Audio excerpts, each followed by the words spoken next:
And we are now live on the Icecast Live. Yay, we are live. Hello, Shane. Hello, Sam. How are you, mate? I'm very well. I'm not Ollie. You're not Ollie. No. And you're out your cupboard. Well, you're in your cupboard, but we can see you. I'm always in my cupboard. I live here. You don't actually go out of it. You work from there as well, don't you? Yeah. I work from here as well, yeah. And your wife brings you food, yeah? Well, yeah. It's left behind the door there, and then I can, it's sometimes slid underneath the door like bacon slices like that. And then my kids come in and annoy me, and my son demands to use my computer so he can play. What was it? Undertale. Oh, what's it called? Hang on. You sound like such an old man right now. Not knowing. Undertale. That's it. Yes. Another old man cliche. Put the glasses on to see. Yeah. Oh, yeah. Don't worry, mate. I'm not far behind you.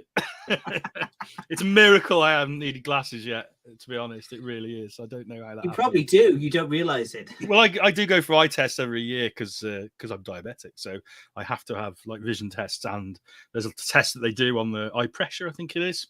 And they look at if there's any damage on, really closely, microscopic damage, and thankfully, none as yet. Touch wood. Well, talking about eye tests, because this is a comic / eye test podcast. Can you there's that test where they blow a puff of air into your eye. Right. Have you ever done that? That one? No. No. I don't like the sound of it though, mate. No, it's awful, and I had to do it like 5 times because every time I did it, I was like, oh, Jesus, I can't do it. Yeah. It's just like imagine being poked in the eye. And no, don't. Worry. I'm just. I can't do eyes. It's gonna poke you in the eye, and then they. No, that's. My eyes are watering now. Just thinking about it, mate. I can't deal with Look that. In the webcam. Look into the webcam. There you go. But it's like air, so it's like. No, I'm crying. No, thank you. So I've got my cup of tea tonight because 40. How old is that? It's an old cup. Yes, it's a very old cup. Because we are celebrating, obviously, the whole cup of tea thing. Because we do have a very special guest tonight. Oh yeah, the second part of our. Oh yeah, the second part of our collab with Leonard Sultana. Now, I went on his show, and I have to say, it's a very civilized thing. We're going on to Len's show. It's very organised. Everybody seems to know what they're doing. Did you have and a there seems to be a or... purpose. Or not a script, but there definitely seems some sort of purpose and plan. I don't get it. What's this plan you speak of? Yeah, just what is this plan? And it's very professional. It's very nicely done. And I was made to feel very welcome on Len's show. I did. I saw some of it. And, right. So if anyone out there is not familiar with Len's show, it is called Talking Con, An Englishman, a cup of tea with an Englishman in San Diego. That's it. I got it. And it's a great show, and it focuses on con culture as well as the wider pop culture, like comics and movies and stuff like that. And it's got a bit of a comic slant, which is why I like it. But they do talk about all sorts of other fan stuff as well, and it's a great show. Len's been doing it for a long time. He's got a very loyal fan base, and he allowed me to come on his show. I've been on there a few times before talking about our shows, but this was more just to chew the fat, and it was a really good fun experience. So in the spirit of sharing, we have decided to welcome Leonard Sultana onto the Icecast Live. I cannot guarantee that it will be organized. It is an unsafe place, but yes. In comparison to Len's very orderly show, but well, if he's like multicolored swap shop, we're like Tiswas. We're Tiswas, yeah. That is a great analogy, yeah. And of course, both of those shows were awesome, weren't they? Let's face it. Yeah. But we're definitely more Tiswas than Swap Shop. So, without any further ado, let's play that video, Sam, and get the man on the show. It's a good idea. Maybe I should have been prepared. Right, go. See?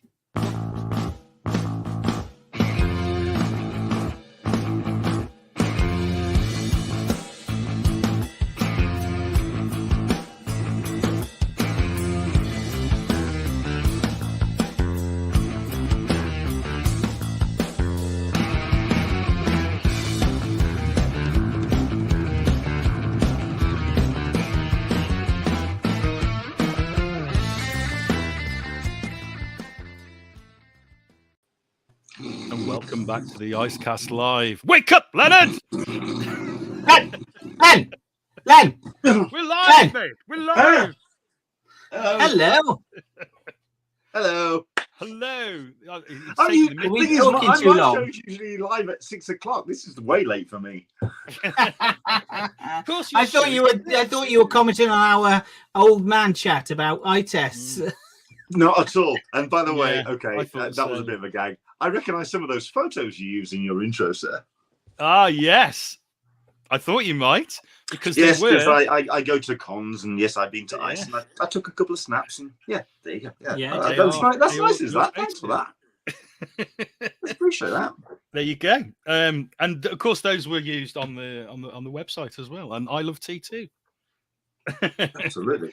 What are you drinking, Sam? Chardonnay. Oh, God. That's just it's too the cheap as the Chardonnay. I like the cheap as the Chardonnay. Yeah. Get in a box. For anybody that's joining the show from my, he's taking over already. He's taking over. No. You've got your loyal audience as well. I know. Talk to the one person watching now. I was going to say I might have one or two from my audience joining us. In that case, this may be a little bit more Englishman in San Diego after dark, because while I do usually drink tea on my show, I'm on the beer Let's have a look at this. Yes. Check it out. Check this beer out, guys. I went to Thought Bubble in Harrogate last weekend, and they did a Ian Kennedy exhibition to find Ian Kennedy in the jungle at the art festival, art museum directly opposite where my hotel was. Indeed. And they were giving these away, man. They were really? Wow. Oh yeah. Wow. We got a fair few, but no, this is the collaboration between 2000 AD, Northern Monk, and it is an Ian Kennedy special edition tin. Oh, isn't that? And it's just look at this thing. Look at this. That is that's a cover of Christmas Prog, I think.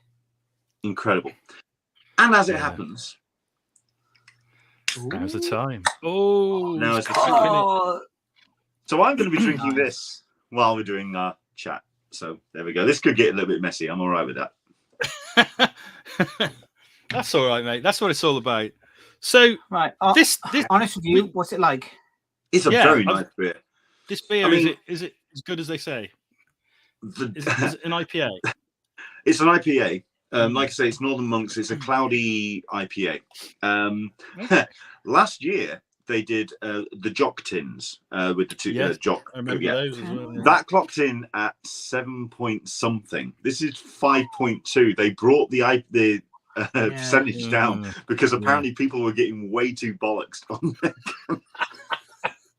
I can imagine 7% on a beer there. Yeah, you're getting to like Tennant super level. That's getting towards the barley wine, isn't it? It's sort of But a lot of those IPAs are very strong, aren't they? You know, you get the little cans. Some of the bars around here sell them. You know, the little cans, and it's as strong as a pint. You know. And I like them. IPAs. It tastes like flour flavored beer. Yeah. Just me.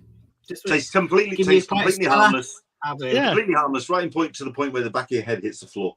Bang. Yeah. I love the stuff. Anyway, this isn't a beer podcast, believe it or not. Well, we do talk about booze. Stuff. We do stuff. Yes. So I went on your show, Len. Thank you very much for having a pleasure. Me. I hope I was well behaved. You were fantastic. Thank you.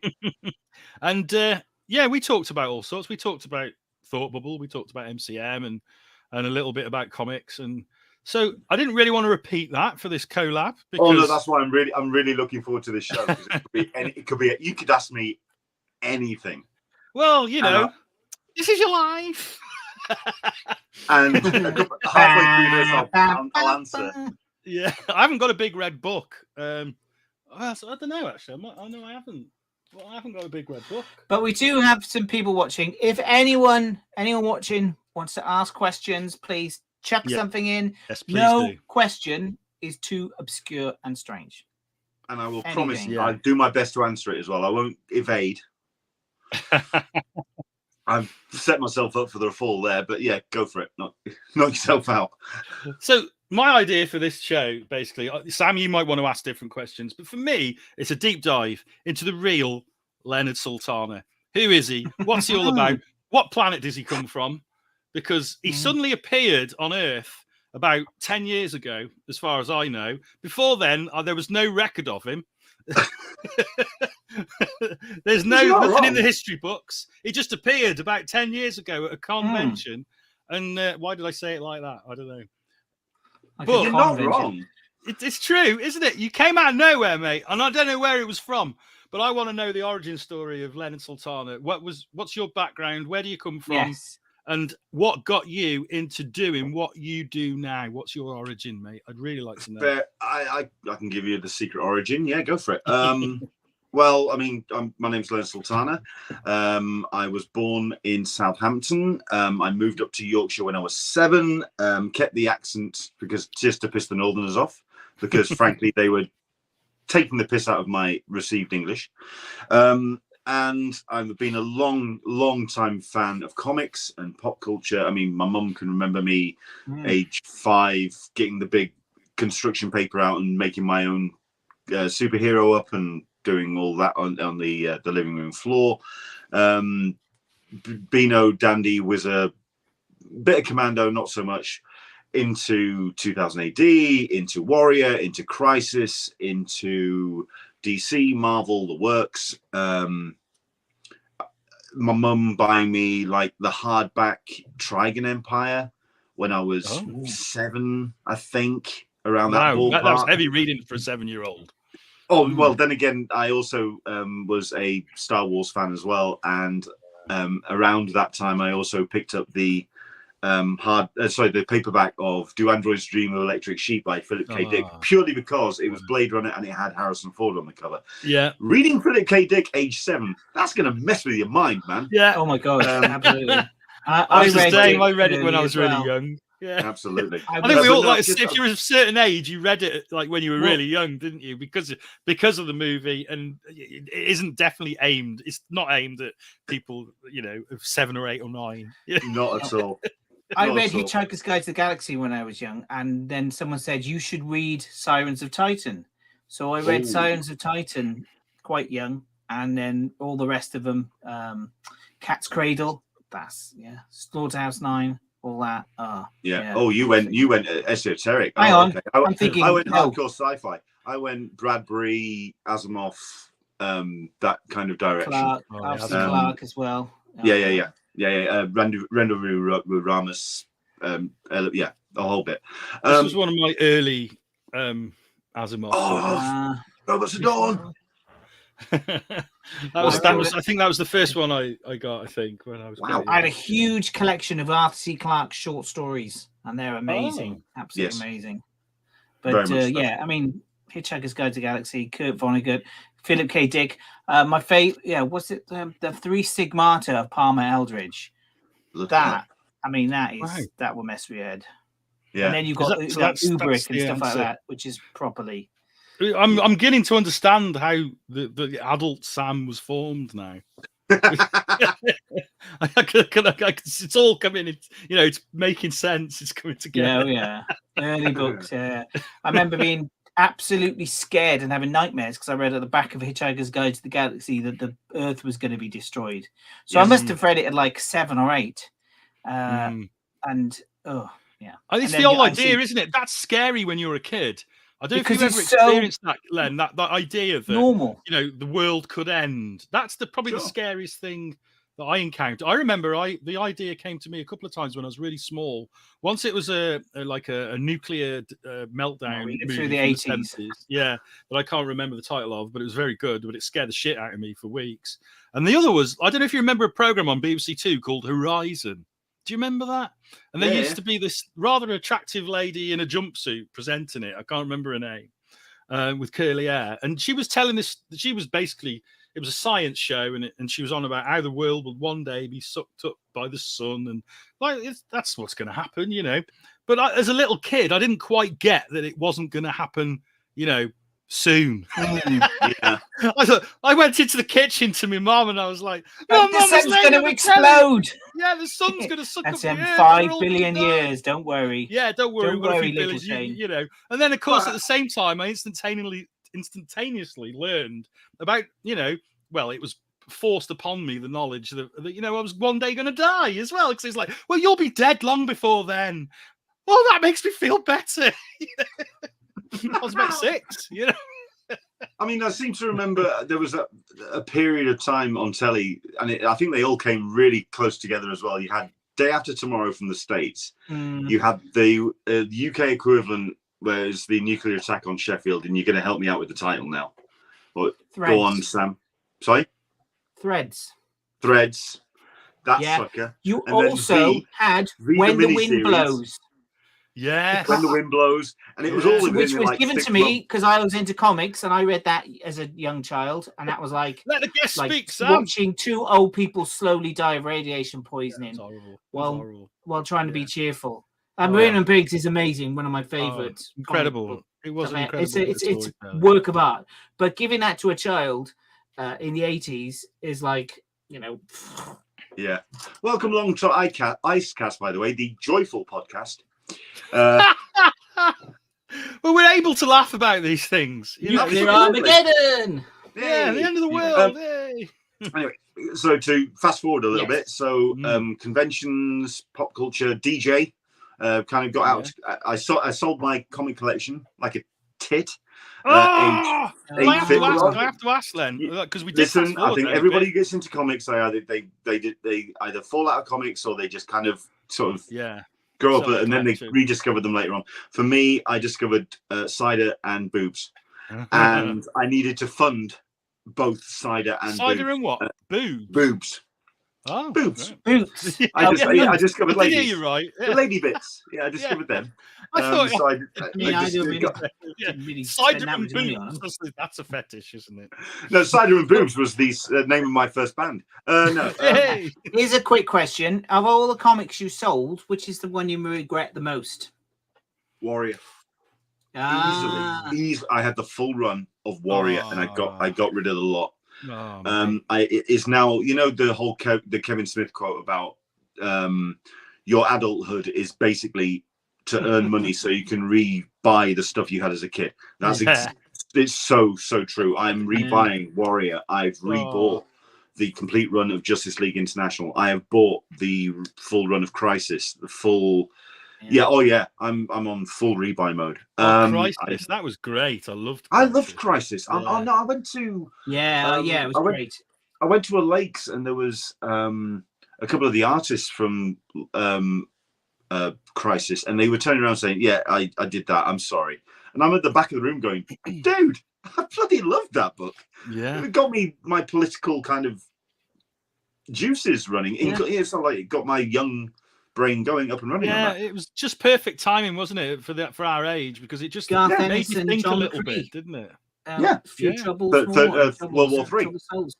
World War III, New Statesman, just great stuff. What's the one about the guy who decides to kill God because he flushes him down the toilet? Truth Faith, yes. I love Truth Faith spoke to me. Absolutely. The teacher in Truth Faith, the one he shoots, spoilers, this was like 30, 40 years old. No one's he shoots in the head at the end now. Was the spit of my psychotic science teacher. Really? Yeah, Mr. Francis. And he was the spit of him as well. And when he shot me at the end, I was going, oh my God, he's talking to me. Because this is the teacher who picked me up one time and opened a door with me. And his catchphrase was, if you do that again, I'll come down on you like a ton of bricks. More childhood trauma from Sam Morgan. Yes. His name was Crocker. He's dead now, so I think. His name was Crocker because he used to bang the table so hard. This sounds like a teacher I had called Mr. Percy. He would crack test tubes because he was a science teacher. And so and to hide the fact that people instead of calling him Cracker, they called him Crocker. So his name was Crocker, Mr. Francis. And This is a good story. I wrote like We'll a let you silly on note. in a minute, Len. Don't worry. No, I'm You know enjoying this. this. Go for You it. know Got the game. 45 You know minutes, the childhood game where you write a name, a boy's name, a girl's name, where they were, and then you fold it over and pass it over and stuff like that, and then you read it. And I did that in a lesson, and I wrote Crocker in it, and I got pulled up with it and said, "What's this?" And they read it and went, "Who's Crocker?" This teacher said, "Who's Crocker?" Knowing full well that it was the nickname of Mr. Francis, a psychotic teacher. And I went, just a name. He went, "Okay, let's go and talk to Mr. Francis about it." And we went to Mr. Francis, and the teacher showed him this and went, Sam Morgan here has written this Crocker. And he went, and Mr. Francis turned to me and went, "Who's Crocker?" I went, Cold. "It's you, Mr. Francis." And he went, "All right, fair enough. I respect your honesty. Don't do it again." He sent me out. You got away with it. Yeah, Wow. and I learned a lesson: tell the truth. Tell the truth, Just. indeed. That's a good lesson, kids out there. Always tell the truth. Well, a better lesson was don't write your it. fucking teacher's name on a piece of paper, the nickname. Anyway. So, sorry, Len, carry on. I wanted to ask a question because we did jump forward there, Len, a bit. Yeah, and you sure. talked about conventions, but what was your earliest sort of convention experience? What got you into conventions? What made you think that's something I want to do? Well, I mean, certainly not what I want to do, but certainly do it to attend. I've been a DJ since I was 18. Right. And 2-3 years into my DJing career, I met who is my best friend, which is Neil Sykes. He came up because I played Tapau. I played Heart and Soul, I think, in a pub. And he came up and because I think I said something along the lines of "There's a Star Trek connection here. Does anyone know it?" And he came up and he went, "Yeah, I know that. I know that answer to that question." And we kind of bonded over that. And this was on the Friday. On the next day, on the Saturday morning, he rang my house and said, "I've got something to bring round to you. Where do you live?" And he brought round a bin liner of Star Trek: The Next Generation VHSs. And just went, and I just binged that.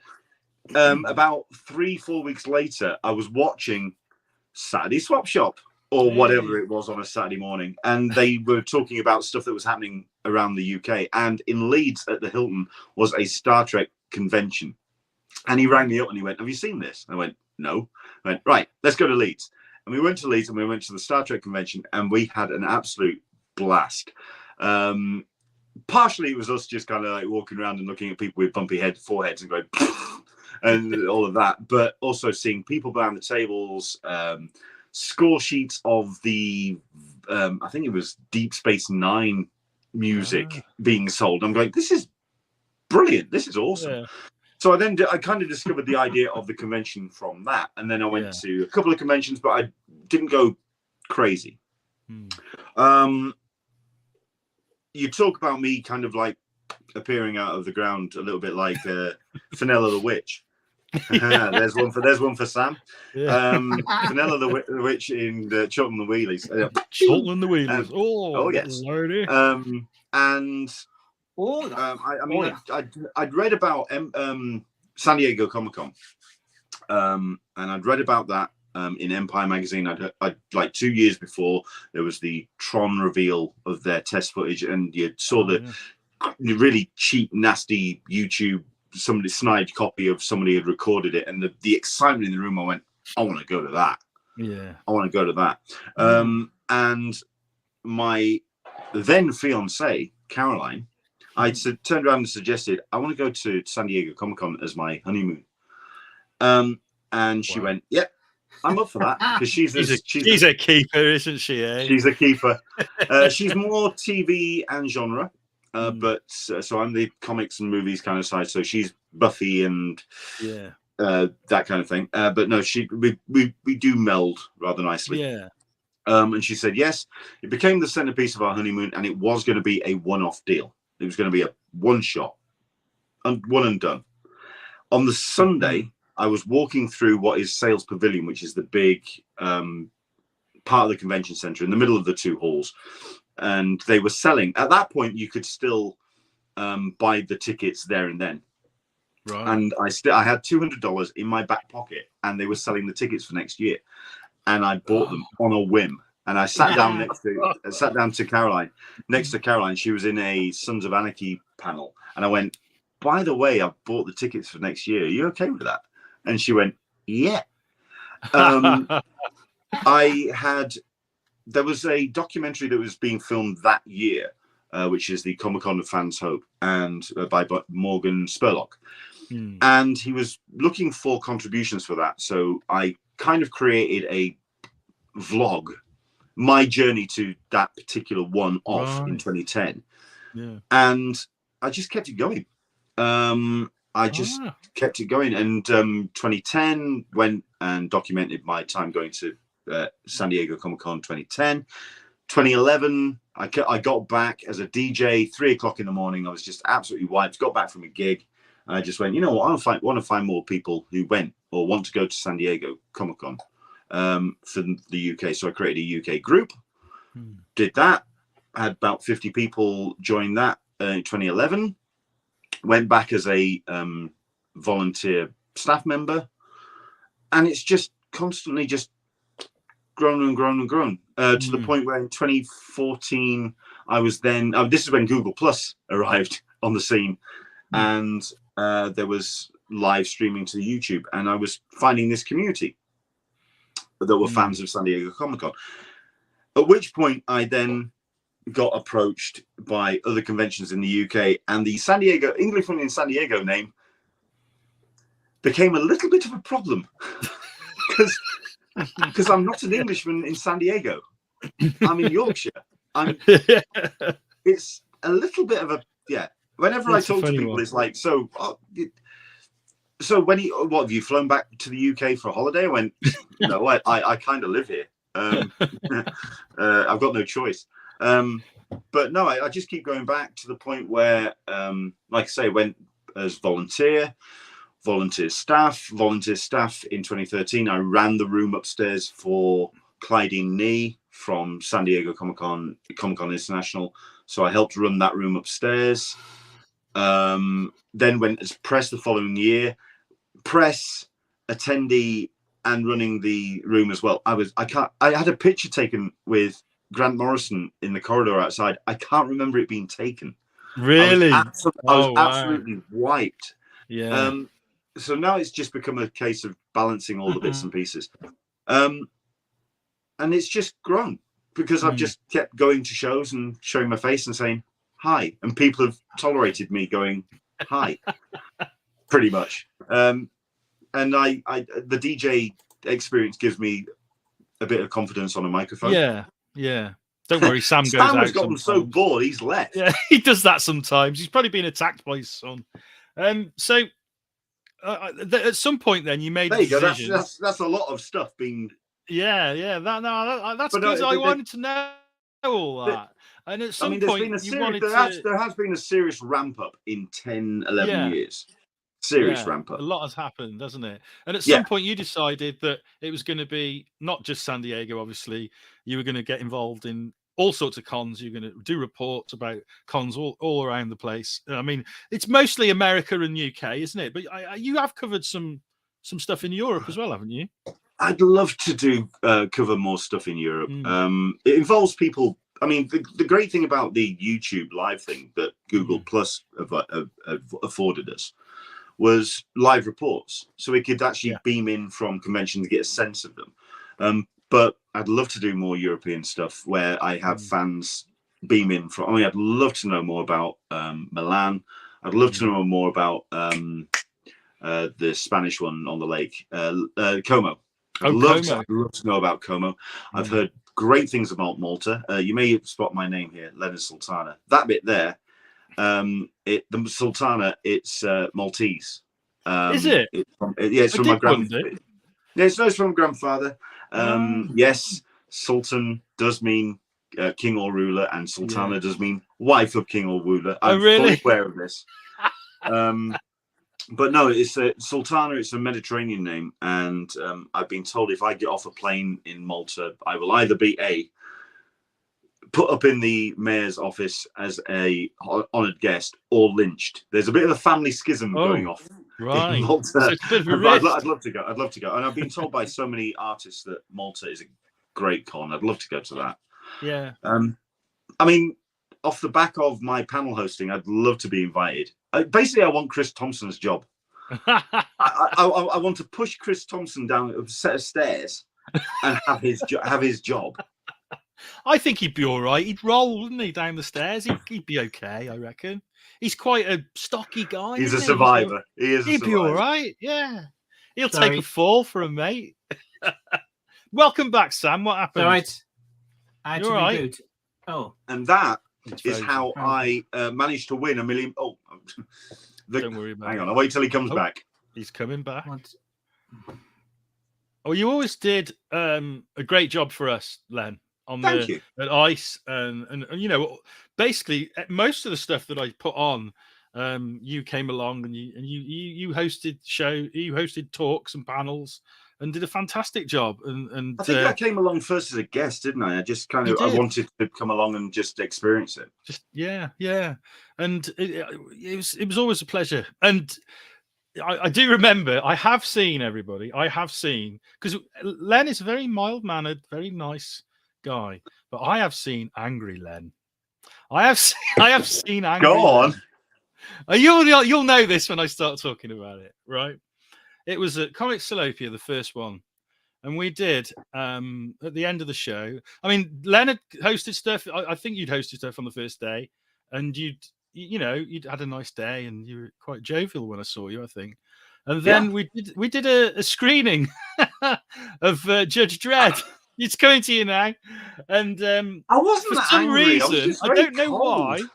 I don't know why, but Len was locked out of the prison because it was done in a prison, this screening, and somehow we're in mid-story, Sam. I'll be back to you in a minute. Len was locked out of the prison. And eventually I realized that I think you sent me a message on your phone. I can't get in. So I went to the door, let him in, and there in front of me was angry Len. I was wondering what the hell was going on. I was like, what the hell? Everyone was in there. Len was the last in. He was like, he was not Let me happy. in. He was not happy at all. And I was just like, 'Cause whoa, it's angry Len. I didn't want to miss Dread. That Yeah. film rocks. It is a great film. It is a great film. And we got to watch it with, John Wagner, which was nice, Yes, But it as was everybody in the cold. room started to lose this feeling in their Yeah. fingers. It was so cold. I mean, it's the middle of the summer, and you thought, oh, it'd be all right. It's only till, I think it was 7:00 it started. And it's like, I don't know. So we'd finished the event because there was another film, wasn't there, on beforehand, which I think you missed. And then there was a little talk from John to introduce the film, which was nice. I missed. And then John says, I'm getting out of here. It's too fucking cold. So John left as well because it was too cold. So all those faithful fans would just sit there with blankets on, watching Dredd in the cold in a prison yard. It was a great end to the festival. Only the hardcore fans are going to, do that. And I'll tell you something though. The great thing about that, I mean, the film itself, I mean, it's set in a very warm, hot Mega City 1, and it has that sort of like the blazing heat coming through the mega structures. Close. But that was the only heat that we could feel coming off the screen.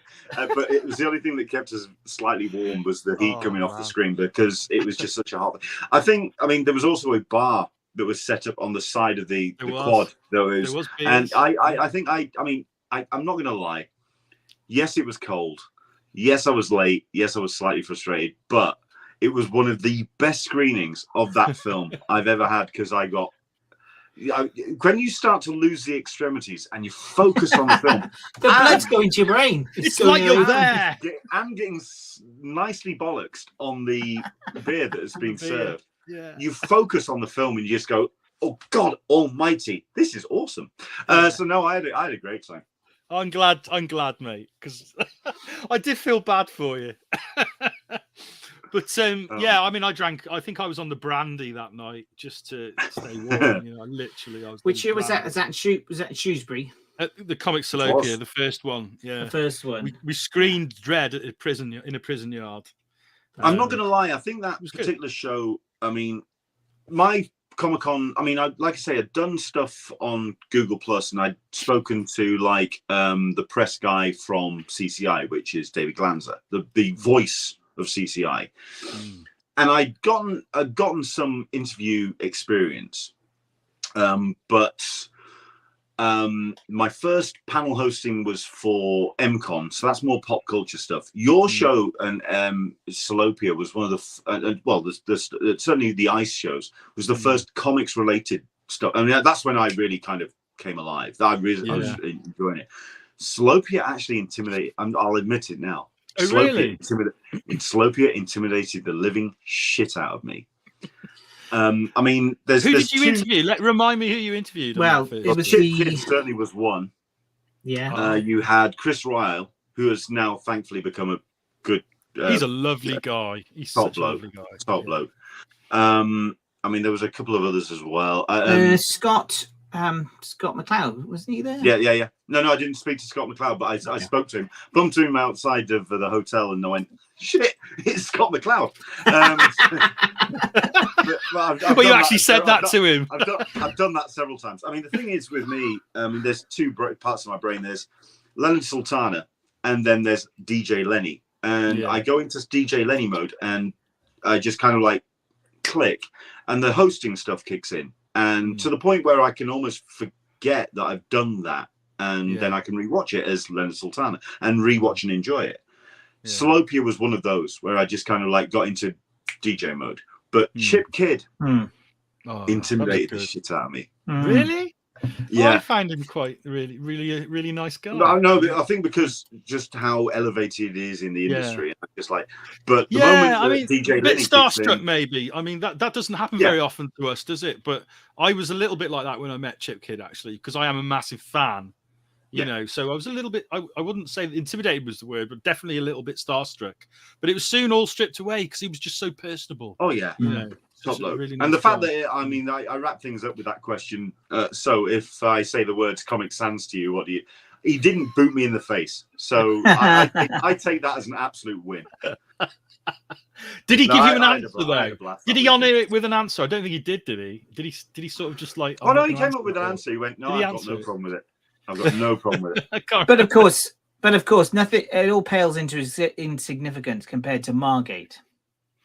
Oh yeah, right now. Okay, There is a slight sarcasm there, by the way, folks. That's if you didn't detect it. I personally enjoyed that one. One of the most fun. He's giving it the sarcasm. I had an absolute blast at Margate. Yeah, Margate was great.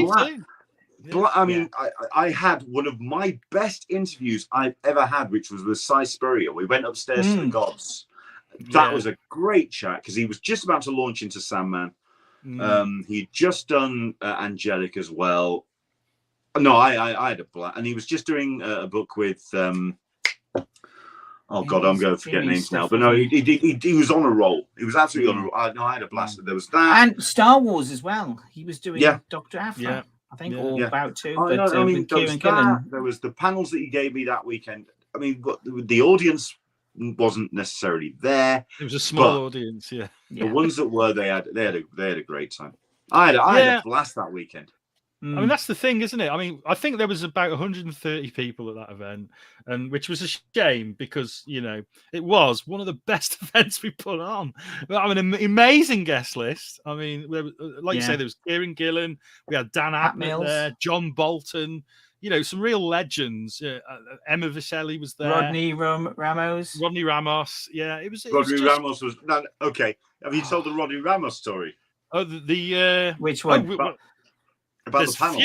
There's a few Rodney Ramos stories. Right, the panel was Rodney Ramos on stage, me talking to Rodney Ramos. Great. 3-person and a dog on a string. Yeah. Okay. It really was like minimal. And I'd done this with Alison Sampson at a Meanwhile show. There was nobody in the room. I think it's because Meanwhile they didn't advertise there were any pounds on. So we basically just pulled the chairs together and we sat down in the audience and had a fireside chat.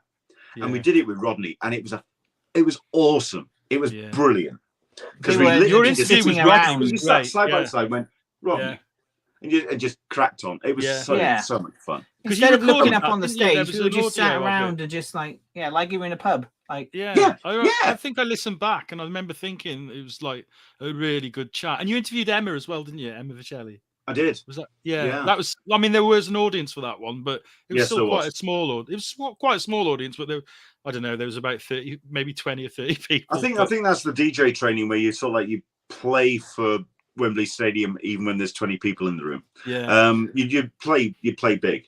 But at the end of the day, I think it's because you don't. I mean, the fireside chats I've really enjoyed, where you literally are like 2 foot away and you just chat. I mean, I'd like to think that's what defines what I do as a panel host. I mean, yes, there are beats I want to hit, but I want to have a chat with someone. I want to talk to someone. Yeah. I don't want to just talk at someone, or I don't want them to talk at me and the audience. I want to have a chat. I want to find out about them. I want to find out what makes them tick and what they get up to and what makes them do what they do. And that's the fun part. That's what we wanted to do with you tonight, which I think, it's been lovely listening to you talk about like the early days and how you got into comics and all that sort of stuff. Because we've never actually in real life had that conversation. We never really talked about that stuff. Because we went straight to the bar and got shit-faced. Yeah. We're always very in the moment, aren't we? When we see each other, So it's really nice to go back and hear those stories, Thank you. So going then to, I mean, we've talked about how you got into it and everything, and obviously what you've done recently. What are your future plans, Len? I didn't ask you this actually on the Colab. So what's your future? What do you see as your show as it develops? Are you happy to keep going as you are, or have you got plans to expand it in any way? Good question. Sorry. I've not. The thing is, I've never thought about the future of the show up to now. So everything up to now has been an absolute surprise and a godsend. Yeah. You know what I mean? Do you feel the home of your show is on YouTube or Facebook? Where's the home of it? Yeah. I can see it being YouTube, if anything, because of the live stream element. I mean, StreamYard has been an absolute godsend. I mean, you use StreamYard yourself. It's been an absolute godsend for people like us who can then pump out to all sorts of platforms. But YouTube, you have that Q&A right there, and people can just get the questions in, and it becomes talking con cup of tea with an Englishman in San Diego will never be pre-recorded. It will always be live, and it's not my show. It's never my show. I'm the guy on screen, yes, but I'm reading the comments alongside. They're the audience, and we are having a fireside chat with everyone who jumps in with the comments. Yeah. So it's not my show as such. I've always enjoyed that aspect actually. Then when I've sometimes I do sneak on as a viewer, and just see what's going on, and because you have some great guests for those out there. Let's talk about 2020 then. Jesus. Well, let's talk about 2023, mate. Who have you got lined up? Anybody? No, I haven't got anybody lined up. No. Okay, let's talk about 2020 then. Carry on. The reason why I don't line people up that far in advance, and I did try, but people either forget or they've got other plans and things just fall.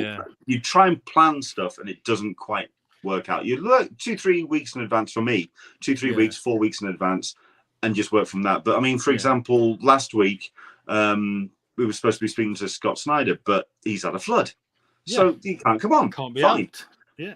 But 2020, all of a sudden I had this opportunity where people were at home and suddenly with a lot of free time on their hands. And next thing you know, I had, quite frankly, I mean, I don't think any year is going to top that, because the guest list, I mean, I'm just thinking back, it just blows my mind that I got to speak to such incredible people. And it really was just a case of me just messaging them on Twitter and going, listen, do you want to come on and talk about this? And do you want to talk about that? Do you want to, and me pestering Bill Sienkiewicz like nobody. And you do have to pester him because he does forget, doesn't he? I've been trying to get Bill on for a long time now. I'm gonna tell the story now. Okay, here comes the story. Right, and I like telling this story because it embarrasses Tim Pilcher. That's always good. We always enjoy embarrassing Tim. Always a bonus. There, Tim. Went to San Diego Comic-Con. This is preview night, so it's a nice warm-up to the show. And I'm trying to remember his name, and it's going to kill me that I can't remember his name. The guy, he's a British artist. He's done posters, very accomplished artist. He did the cover for the, Sam, if you want to Google it while I'm talking, but he's the guy who did the cover for the souvenir guide, and he got invited over as a special guest. I met up with him. I missed that. Who was that? So say again. He's a British artist. He's from down south. He's from the kind of like South Oxford kind of way. Well, I forgot. It's gonna kill me that I can't remember. I think he is. What's he drawn? I missed what he was. He's done Mondo. He's done Mondo posters. Oh God, that's gonna hurt. He's gonna kill me. Anyway, we went down. I bumped into Tim Pilcher the day before. We got slightly rat-assed in an Irish bar. Met up with the artist, and we were going around the convention center. Went to Kim Jung-gi's table because I didn't even know he had a table, and me and the artist and Tim Pilcher, we just sat there going, "That's incredible." Yeah. Kim Jung-gi, remains one of my favorite artists. Incredible. But at which point, Tim Pilcher obviously had worked for Vertigo in the UK, so he knew Bill Sienkiewicz. So we went to Bill Sienkiewicz's booth, and Bill was there on that first day. Myself and the artist, we were looking at some of original Bill Sienkiewicz in the booth while Tim and Bill were catching up. And there's the artist going, "I really want to ring the missus and say I want to buy that, but I know it's $8,000, but it's 3 o'clock in the morning in the UK, and I might just get away with it because she's half asleep." So, at which point we're walking over, and Tim introduces the artist. Please, Sam, help me out. I can't just keep saying the artist. I just trying to think of your name. What's he drawn? Keep thinking it's Prince. He's a Mondo artist. If you Google British artist San Diego Comic-Con souvenir guide, I don't know. Anyway, it's gonna hurt. Anyway, at which point said, "Oh, Tim, this is the artist for the souvenir guide," and Bill went, "Oh no, I've seen that. Your artwork's amazing." And the guy just went, blah, blah, blah, blah, "Oh, really?" Just melted in front of him. At which point, Tim turned around and goes, "Oh yeah, and this is Tim going, 'Oh yes, I'm Tim Pilcher. I know Bill Sienkiewicz. I'm going to introduce you to my friend Bill Sienkiewicz." Turns around and goes, "Oh yeah, and this is Leonard." And Bill Sienkiewicz goes, "Oh yeah, Leonard Sultana, Englishman in San Diego. I know him."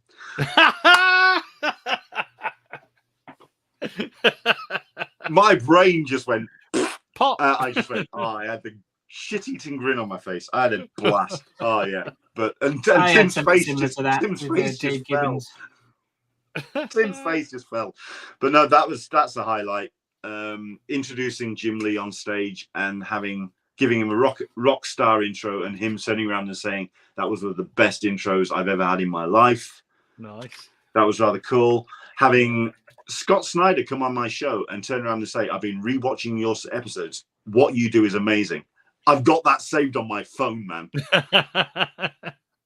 No, I mean, the highlights have just been incredible. And it's all off the back of me going to San Diego Comic-Con and pointing a camera at my face. Mm-hmm. It's a good story, that, mate. And the pandemic did open things up, didn't it? I know, it sounds a little bit self-centered to say it because a lot of people obviously had a bad time over the pandemic, and we can't ignore that. But sure, for some people and people like us who are creative and want to do creative things, it did sort of open up some opportunities, didn't it? Yeah, I mean, like I say, the guest list I had, and it really was like an absolute wish list. From James Tynan. I mean, okay, we did, because I proclaimed from the word go, I was a massive Department of Truth fan. I love the concept, love the artwork. What Martin Simmons has gone is like, he was a bloody good artist before. Yeah, what he's doing with that book is next sodding level. It's like, really good. Bang, it's up there. Massive fan of the book. And then I just kept going on about that. And James Tynan found out about it. He came on. It was going to be him, Ditya Bidikar letterer, and it was going to be Martin Simmons. Except Martin then dropped out because his wife was giving birth. Fair enough. We were doing the show. We were talking about Department of Truth. We were getting into all of it, and I was having the best conversation of my life. And then we get a message from Martin saying, "Sorry, I can't come on. It's just the way it's all timed out." By the way, I'm now the father of a beautiful boy, and here's the details. Did you text him back? You selfish bastard! Get your priorities right. You know. And I read it out on air. That was one of the best days. But there's that. There was the Bill Sienkiewicz one. We got Bill Sienkiewicz finally on. That was supposed to be 40 minutes, and it was 2.5 hours later. The man just can't shut up. They're great. Those shows are great, aren't they? When you get someone like that who does your job for you, basically, you just ask a couple of questions, so. and they just run. So. I love people like that because it makes our life easier. But they're also great guests. Not only that, but people don't want to hear me; they want to hear the guest. And exactly. Yeah, it's great. That Donny Cates and his Mrs. Megan Hutchinson, now Hutchinson Cates. That was supposed to be half an hour. That was 2.5 hours. That just blasted on. That just flowed. I got to speak to Scotty Young, who is a hero of mine. I love Scotty's work. I'd love to get him over to the UK somehow. He might have a passport now. You never know. Fingers crossed. But no, just the people I managed to get to speak. It's just, if I look through that, certainly 2020, 2021, and just go down and go, how the holy hell did I manage to pull that off? I can't work out how the hell I did it. I honestly can't work out how I did it. And the great thing now, you can look, on your YouTube screen, and you can see all those episodes. You can see, bloody hell, look at that body of work. And watch it back, because I can barely remember them when I did it, because a different part of my brain was doing the interview. How does it feel? I mean, we talked about it a little bit earlier, but how does it feel like when you watch a really old episode? I mean, do you think sometimes, I'm actually a bit of a different person now to who I was 3 years ago? Oh, bloody! You know what? I've not watched a really old episode. I think I've watched. Well, I mean, I've watched like one of my first vlog ones. The whole me in a field in Cleckheaton going, I'm going to San Diego in 3 weeks. Yeah, let's talk about that. I think I'm thinner. You've done well on that score, mate. Yeah, you've definitely lost a little bit of weight, haven't you? Yeah. Well, that's what happens when you get yourself a proper job and then cycle to work every day, and all of a sudden, good food, a decent diet, and exercise. Who knew? Yeah. If I'd have got that memo 21 years ago. It's true. It's true. Anyone out there wanting to lose weight, diet and exercise, it works. You've just got to be asked to do it. It's as simple as that. It's not that easy, is it? I'm waiting for another. I mean, Sam looks deep in thought. He's trying to find out who this artist is. I think. Yeah. I'm also I'm on your YouTube and I'm trying to find your oldest video to embarrass you.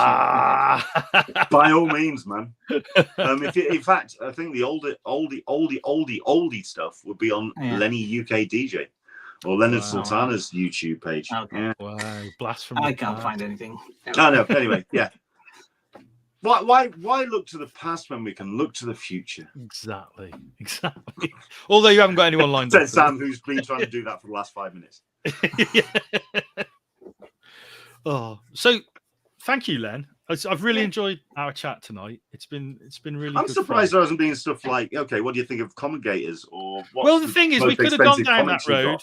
But I don't think there's any. Okay, well, we've got 5 minutes. Or you watch the most expensive comic, or so what do you think? What do you think of slabbing? Go on, Sam. Oh yeah, what's your take on slabbing? What's your opinion on slabbing? Slabbing? Yeah, CGC. Right. If anyone wants to do slabbing, go them. It's all about collecting, and I get it, because you see people who stick stuff in a frame. I mean, I've got a Scotty Young in a frame. I've got a Star Wars triptych that was done for me in a frame. Fine. But for comics, comics are supposed to be read. True. Comics are supposed to be read. Yeah. And I buy, I mean, the other question I usually get is trades or floppies. I'm a floppies guy. I buy the individual because I'm certain that, no, I'm not going to say it like that. I'm old enough.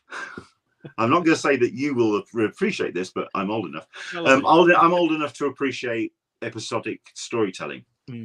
So certainly with 2000 AD, you were getting those stories every week, watching telly and having to watch the episode every week. I am an episodic guy, and I like the reveal of an episode cliffhanger. The best cliffhanger ever made was the deadly assassin in Doctor Who being drowned under the water and you having to wait a week to find out what the hell was going to happen. That is comics for me. So I can read them as a trade, but I prefer the episodic storytelling. And you can't do that when it's slabbed. No, it's all about reading the book. Okay, I get that. The comics. As somebody who I know who slabs books. Well, yeah. But here's the thing: is the comics are still available to read, but that physical one item is sealed, and that's sealing it as an item. You're not if when you slabbed a comic, no one could ever read the contents again elsewhere.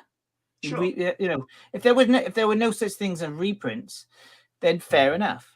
If no one will ever see the contents, the internal contents again, that's fine, that's valid. But you've got them all collected. So what you're doing when you're slabbing is just sealing that physical item. You're not. Okay. I'm still saying you took the comics. My take on that.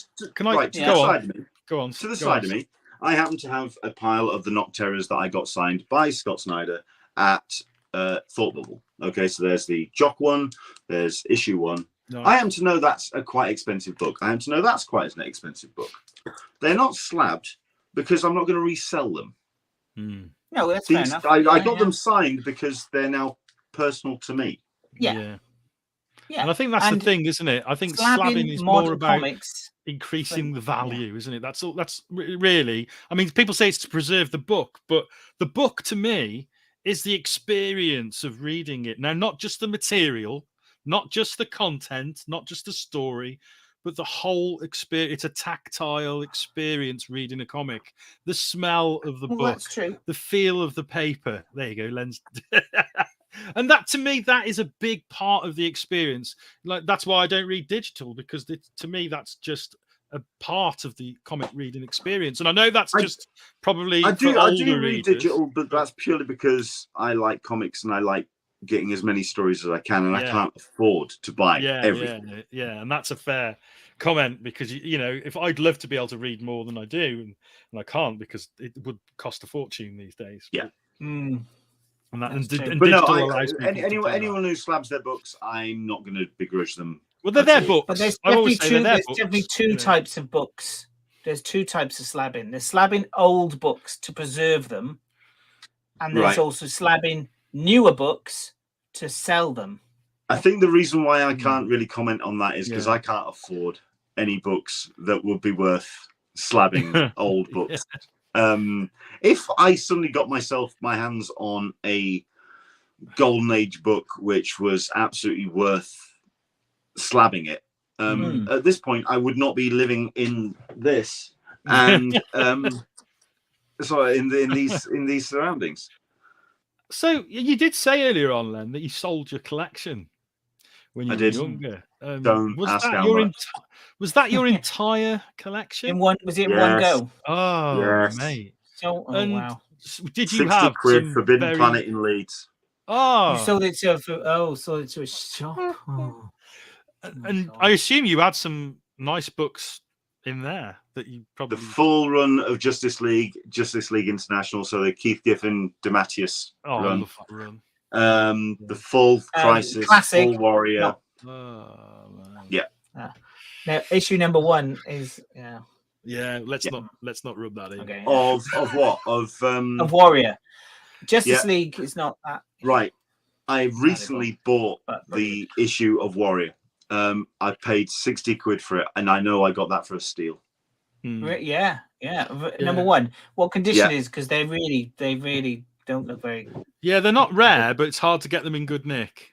Yeah, because they got read a lot. I remember reading my Warrior comics like over and over when I was a kid. And they fade; they go very yellow. I've got a copy. I've got number 1 somewhere.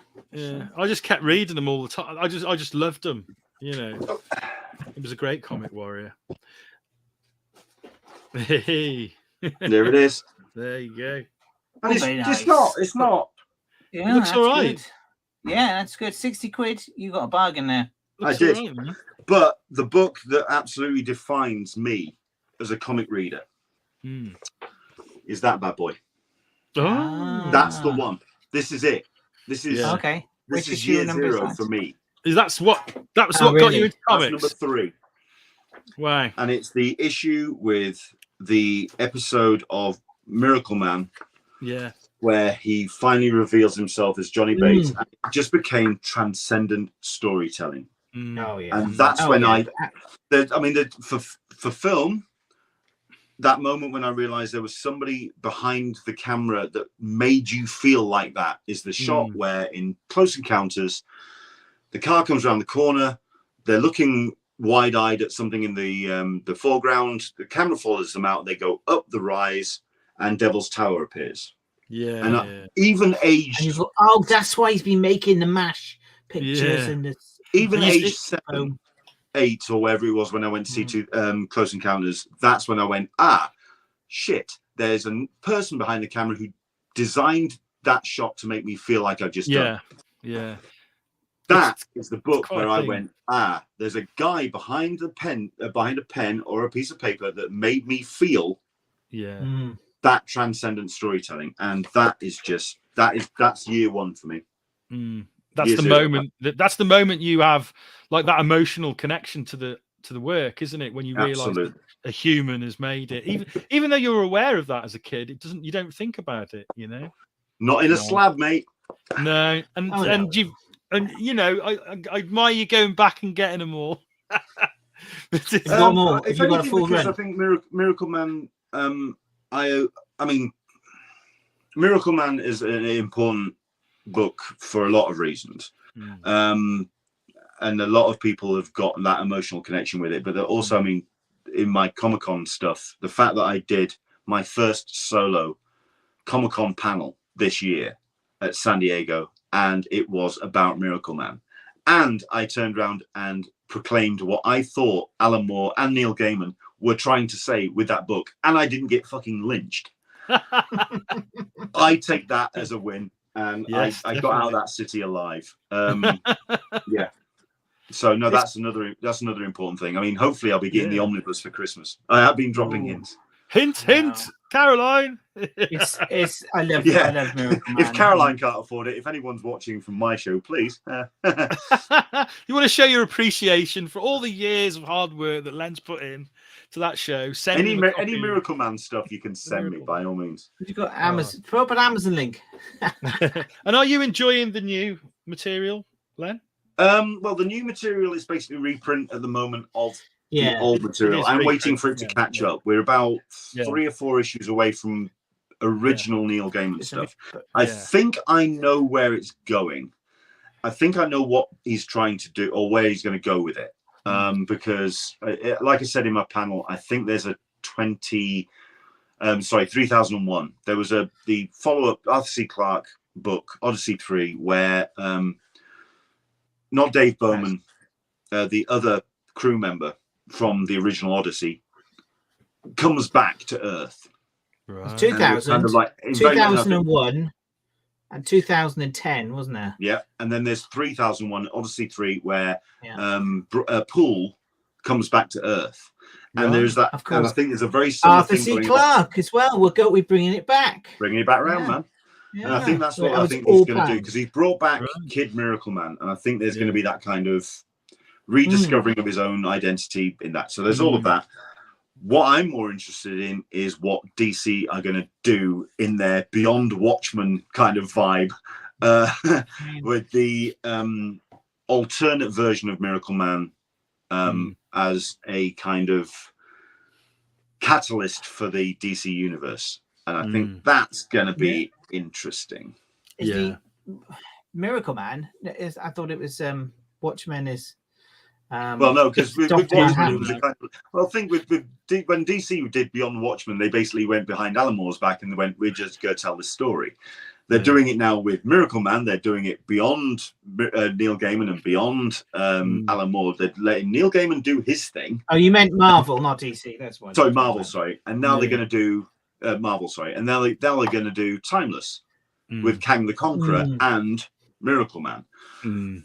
So Miracle Man's slightly easier to fit into the Marvel universe as opposed to the way that they shoehorned in all the Watchmen. Yeah, it was very much a shoehorn, wasn't it? With I mean, everything apart from Watchmen has been awful, except for the Rorschach. You like that, didn't you? You like the Rorschach. I liked the comedian stuff, actually. I had no problem with Beyond Watchmen. I had no problem. But then again, I was young and stupid. What's your excuse, Sam? Well, I'm neither young. That's about it, really. You are still a bairn, sir. Shut up. Well, thank you for that insight, Len. I really do appreciate it. It's been, as I said before, when I tried to get rid of you originally, it has been really good to chat with you, mate. It really has, and I've really enjoyed this whole collab thing. It's been really good. Sort of going onto your show. It's a shame that we didn't get Sam on the first one. Yeah, that's what we should have done. Really, I heard my name drop in it, so thanks. We did mention you a couple of times, Sam. We can't really talk about the show without you. It has been. I think I've looked into your glazed eyes in a pub at a ice show in the past. But then again, you were yours eyes glazed or mine? Yeah, you were drunk. I were drunk. The stars were out. It was a moonlit night, and neither of us will speak of what happened that evening. We did have some crazy. We've had some crazy evenings. What happens in Margate stays in Margate. Margate. All One thing has been winding me. I don't think that's how you spell collab. It's not a co. Oh, it's not a real word. It doesn't matter. Collab. It's a collab. It's collaboration, it's isn't short for collaboration, not a collab. So collab has two. Oh God! It makes it sound like we've been stirred up in a petri dish. Yeah, it's a collab. Yeah. Anyway. Maybe that's the answer. That's why Len suddenly appeared on the scene. He's a clone. He's made in a dish. That's what it is, isn't it? I'd hate to think who I'm the bastard child of. I really don't want to know. I want to know when was the last question before we bugger off? Go on then. When was the first time you decided to do the cap thing? Because that's your brand, that's you. Where did that come from, and when was the first time it appeared? I had a rather nice cap which I bought in Keithley or something or other. I lost it, and Caroline found a cap when we were out one Sunday, and it went on, and I happened to wear it at a con. At which point someone went, "I like the cap," and I went, "I like the cap as well." And it's just stuck. Not only that, but it avoids the fact that I am, frankly, male pattern baldness. It's a bitch. But I'm not going to lie, it does come in handy at 6'4" at a convention, because people can just go, that bobbing white hat. Yeah, easy to find. Yeah, it is. I mean, it's the easiest branding I've ever done in my life. It works, mate. I'm not gonna lie. I'd like to say that I stole it from Geek Syndicate, but I think I did it off my own back. It's just Barry wears a cap, doesn't he? Yeah, he does. It's the flat cap. It's the waistcoat for me. I mean, admittedly, I do need to change my wardrobe up, but I think it was John Wagner at Lawless who turned around and said, "Dude, you are wearing exactly the same clothes I've seen you in the last 3 conventions." Branding. Okay. It's just branding, isn't it? Yeah. Yeah, it's fine. Yeah, I spotted that, on photos about this. Yeah, I mean, it's either this or I'm going to start wearing the T-shirt like years later. Yeah. I'm going to have to source. I mean, I don't think the cap's going to go anywhere soon. And not only that, but I think I bought like 2 or 3 of them from Matalan, and they just work. Yeah, that's the way to do it. If it's good enough for Simon Cowell, he wears the same. He buys about 10 pairs of the same jeans, doesn't he? As long as I don't wear it like that, I'm fine. Yeah. Yeah. Oh, that's. Yeah, don't do that. Don't do that. That's not good. That's not a good look. I know that bombshell. Mr. Benny Hill signing off. Oh no, not Benny Hill. Well, hey, here's an interesting story about Benny Hill. That Frankie Howard. It's going to be one of those shows. So Frankie Howard died on a Friday, and on Saturday morning in the news there was all these sort of things. Oh, he was a great guy, in the newspaper, in the Sun newspaper, and Benny Hill was quoted saying, "He's a loss to comedy. He was a brilliant guy. We love him." And then on Sunday, Benny Hill was found dead in his house, and he'd been dead for like 5 days. And so the Sun just made up a quote about. Oh no! Yeah. Oh, that's terrible. Whoa! No, Well, okay.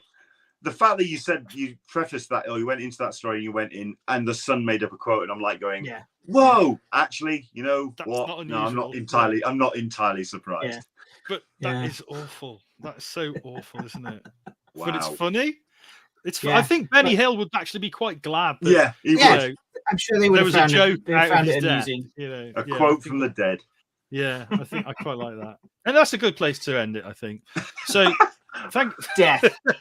On death. Yeah, we started with talking about death, Threads and ended up on death with Benny Hill. Fantastic. Luckily, both of them didn't get to live through the U-Tree stuff. So I'm sure that they're glad. We just don't want to think about that, do we? Yeah. Right, guys. Yeah. So thank you very much, Len, for coming onto the show. Listen, it's been an absolute pleasure, mate. You're welcome on anytime. Anytime you want to come on, it's always we should do this again in the future. Maybe put a guest into the mix and see if we can get Ollie to appear next time, because you and Ollie together is always. Let's fill this screen. Yeah, absolutely. With bald heads. Sam's got a long lock of hair. I don't think he'll ever be bald. But there you go. Actually, no, I'm doing all right. Anyway, unfortunately, I've lost all the weight, so I can't do lurch anymore. No, I do a good Uncle Fester. Uncle Fester. There you go. And if I'm green, Shrek. Yeah. Just need to do the ears, you know. Oh, man. Right, guys, I'm gonna have my tea. Thank you very much. Great show, and we'll see you again soon. Sam, play that video. Good night, mate. Goodbye. So